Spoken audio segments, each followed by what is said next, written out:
pour s'y opposer.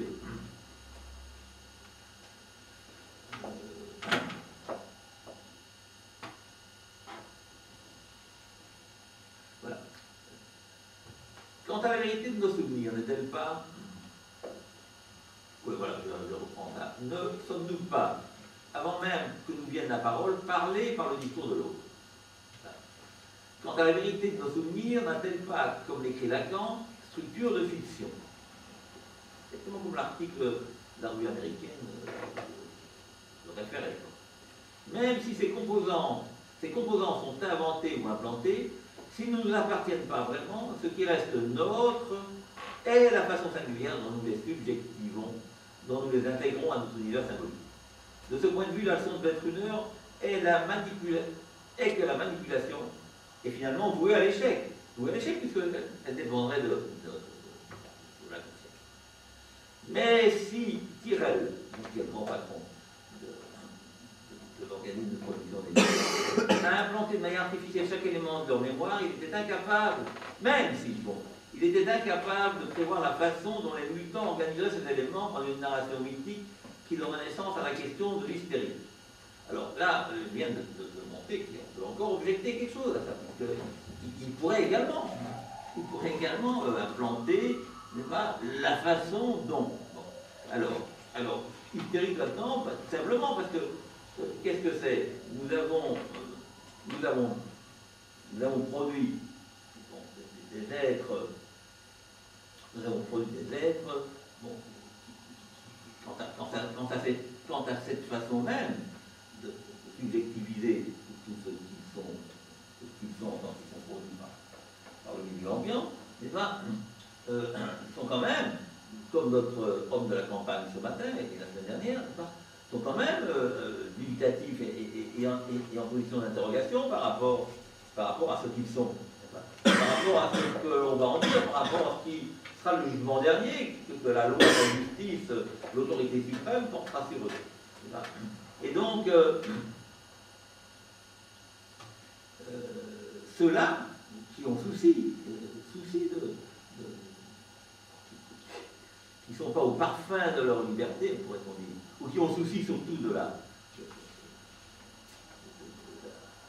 l'écraser, qui ont souci de l'obturer, qui ont souci de se la cacher, qui ont peur de la liberté, eh bien, justement, ils vont se caractériser par la question qu'est-ce que je suis? Qu'est-ce que je suis? Et à qui vont-ils poser cette question? À ceux à qui ils s'adressent de manière privilégiée, c'est-à-dire au sujet présumé savoir, supposé savoir, qu'ils vont se donner comme étant les maîtres chargés de leur donner l'information, de leur donner la vérité, le dernier mot sur ce qui leur est donné. C'est cette situation qui donne une naissance, la création d'êtres artificiels qui ne sont pas la lettre parce qu'ils ne sont pas faire ce qu'ils sont, qui les rend hystériques en tant qu'ils ne pas que veux-tu de moi? Étant donné que la question que veux-tu de moi est déjà un second temps par rapport à la question qui suit. C'est parce que je suppose que l'autre sait, puisqu'il lui dit que veux-tu de moi. Mais je ne dis pas ça à n'importe qui, je dis ça à qui de droit. Pas à la victime de l'hystérique. Parce que celui à qui on dit, ouais, il veut savoir ce que je veux de lui, bon, c'est gratifiant pour celui à qui cette question est posée. Ça veut dire qu'il se met déjà en état de dépendance ou de soumission au regard du discours que je vais devoir tenir à son propos. Je suis en position de force, quoi. Hein. Je suis en position privilégiée. Je suis en position. Et voilà. L'inénarrable et éternel rapport de l'hystérique et du maître. Hein. Mais supposé savoir. Auxquels rares sont les maîtres, ou les producteurs de points capitaux, ou les producteurs de signifiants maîtres, n'est-ce pas, échappent au charme de la séduction qu'exerce l'hystérique. L'hystérique n'est pas bête, il prend quelqu'un, mais en même temps il le travaille par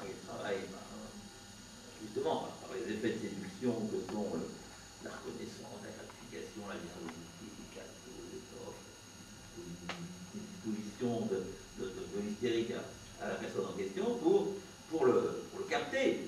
Hein, mais aussi bien en termes plus prosaïques, pour acheter l'autre, qui perdra ce qu'il n'a jamais eu, d'ailleurs, un savoir supposé, mais qui perdra donc son latin, puisque, comme on dit en Espagne, en espagnol, voilà quelqu'un qui connaît le latin, n'est pas pour dire quelqu'un qui en sait un bout, sur quelque chose, il perdra son latin. Hein. Et il perdra son latin et il se sera prendre, ça sera lui la victime. Mais enfin bon, ça échoue, ça recommence ailleurs. Bref, ça c'est la banalité de la vie. Eh bien non. Cependant, ce que Lacan a en tête avec le cogito est exactement l'opposé de ce geste de subjectivation. Vous voyez? Il y a une radicalisation bien plus grande de ce qu'il en est de la perception sentimentale. Et cette radicalisation bien plus grande, eh bien, c'est justement le fait que c'est inentamable.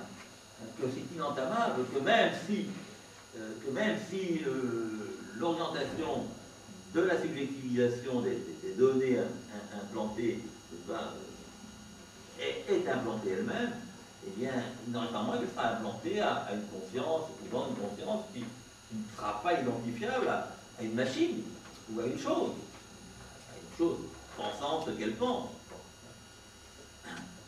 Le sujet comme sujet barré, notre sujet, par excellence, le sujet de la perception et de la perception transcendantale, n'émerge pas par subjectivation, fictionnalisation, comme vous pourrez le croire dans une première étape de l'œuvre de Lacan. C'était lui qui avait déjà qui avait mis ça à la disposition.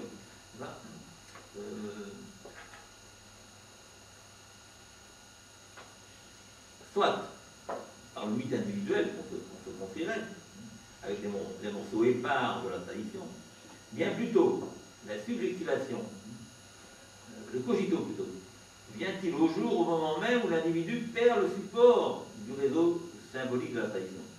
Quand il prend conscience que ça ne tient pas, par rapport à lui, que rien ne tient par rapport à la présence à soi de la conscience.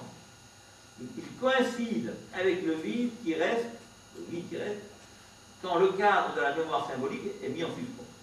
L'émergence du cogito, donc, simple enracinement du sujet dans la tradition symbolique, dans la tradition culturelle, en ouvrant un fossé irréductible entre l'horizon des significations, soit la tradition narrative, et un savoir impossible dont la possession me permettrait d'accéder à la chose que je suis en réel. Voilà.